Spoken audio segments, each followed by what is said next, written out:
Hi అండి, welcome to నా చిన్ని లోకం. మనం ఇంట్లోనే చాలా ఈజీగా టేస్టీగా ఉండేలాగా చికెన్ లాలీపాప్స్ ఎలా తయారు చేసుకోవాలో ఇప్పుడైతే చూద్దాము. ముందుగా మనం ఇలాంటి రెసిపీ తయారు చేసుకోవడానికైతే చికెన్ పీసెస్ను ఇలా సింగిల్ బోన్తో ఉన్న వాటిని వాళ్ళే క్లీన్ చేసి ఇస్తారు. మనం అడిగితే గనక ఇట్లాంటి వాటిని తెచ్చుకున్నాక చాలా నీట్గా కడిగి ఇలా మనం ఉప్పు, కారం, అలాగే ధనియాల పొడి, గరం మసాలా పొడి వీటన్నింటినీ వేసి ఇంకా కొద్దిగా అల్లం వెల్లుల్లి పేస్ట్, నిమ్మరసం కూడా కలిపి వీటిని ఒక 1 డే మనకు ఎంత వీలైతే అంతసేపు అయితే మంచిగా మ్యాగ్నేట్ చేసి పెట్టుకోవాలి. కానీ ఎప్పుడైనా 1 అవర్కి మించి ఇంకా లోపల అయితే చేసుకోవద్దు. ఎందుకంటే వీటి టేస్ట్ అవి మ్యాగ్నేట్ అవ్వడం వల్లనే ఎక్కువగా టేస్ట్ అయితే వస్తుంది. ఇంకా దీంట్లో నేను మిరియాల పొడి కూడా యాడ్ చేస్తున్నాను. దానివల్ల ఇంకా చాలా టేస్ట్ అయితే పెరుగుతుంది. ఎలాంటి ఫుడ్ కలర్ కూడా ఇక్కడ నేను వాడడం లేదు. ఎందుకంటే మనం ఇంట్లోకే చేసుకుంటున్నాం కదా, అందు గురించని ఫుడ్ కలర్స్ ఇంకా సాస్లు ఇట్లాంటివి అయితే చాలా వరకే అవాయిడ్ చేశాను. ఇందులో కొద్దిగా మనం పుదీనా కూడా వేసుకుంటే దీని ఫ్లేవర్ కూడా మనం తినేటప్పుడు అయితే వస్తుంది. ఒక్కసారి ఈ విధంగా మీరు ప్రిపేర్ చేసుకున్నట్టయితే మళ్ళీ మనకు హోటల్లో ఆర్డర్ చేసుకోవాలి అన్న ఆలోచన కూడా రాదు. ఇలా మనం ఇంట్లోనే ప్రిపేర్ చేసామనుకోండి, పిల్లలు పెద్దలు కూడా చాలా ఇష్టంగా తింటారు. అంతేకాకుండా మనం బయట కంటే ఇంట్లో చేసుకుంటే క్వాలిటీ కూడా బాగుంటుంది. ఇంకా ఎక్కువ క్వాంటిటీలో కూడా ఎంతో ఇష్టంగా అందరూ తినవచ్చు.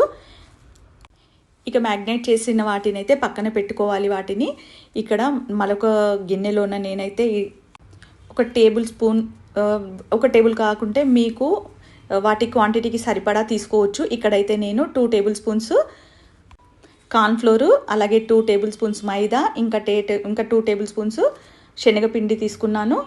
వాటిలోనే ఉప్పు, కారం, ఇంకా గరం మసాలా, కొద్దిగా ధనియాల పొడి, ఇంకా మిరియాల పొడి వీటన్నింటిని వేసి కలిపి 2 గుడ్లు కూడా యాడ్ చేశాను.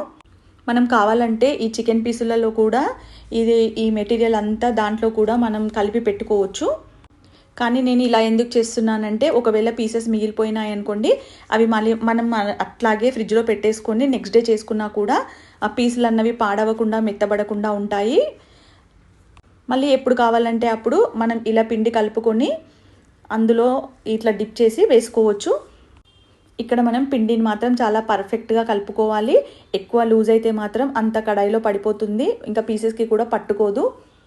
మరీ ఎక్కువగా అంటకుండా కాస్త లైట్గానే అంటించి మనం నూనెలో, వేడెక్కిన నూనెలో అయితే కొద్దిగా సిమ్లో పెట్టేసుకొని మీడియం ఫ్లేమ్లో పెట్టేసుకొని ఫ్రై చేసుకుంటే చాలా త్వరగా బాయిల్డ్ అయిపోతుంది ఈ చికెన్ అయితే.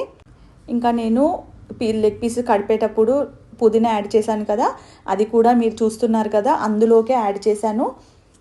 మనం పిండిలో వేసి అందులో కలిపి పెట్టేస్తే కనుక తినేటప్పుడు మనకు ఆ పుదీనా ఫ్లేవర్ అయితే వస్తుంది. ఇలా చాలా సింపుల్గా మనం ప్రిపేర్ చేసుకోవచ్చండి ఇంట్లోనే. ఈ వీడియో కనుక మీకు నచ్చినట్టయితే లైక్, షేర్, సబ్స్క్రైబ్ చేయండి. నా ఛానల్ని కొత్త వాళ్ళు ఎవరైనా చూస్తున్నట్టయితే కనుక సబ్స్క్రైబ్ కూడా చేసుకోండి. అలాగే రెసిపీ ఎలా ఉంది అన్నది కూడా నాకైతే కామెంట్ చేసి చెప్పండి. ఇలా ప్రిపేర్ చేసుకున్న వాటిని మనం సైడ్ డిష్గా కానీ లేదా స్నాక్స్లా కూడా తినవచ్చును. ఒకవేళ మీకు కావాలంటే ఇలా పిండి కలపకుండా ఓన్లీ చికెన్ లెగ్ పీసెస్ని లాలీపాప్ లాగా కూడా మనం ఆయిల్లో ఫ్రై చేసుకోవచ్చు. అలా డీప్ ఫ్రై చేసినా కూడా టేస్ట్ అయితే చాలా బాగుంటాయి. Thank you for watching.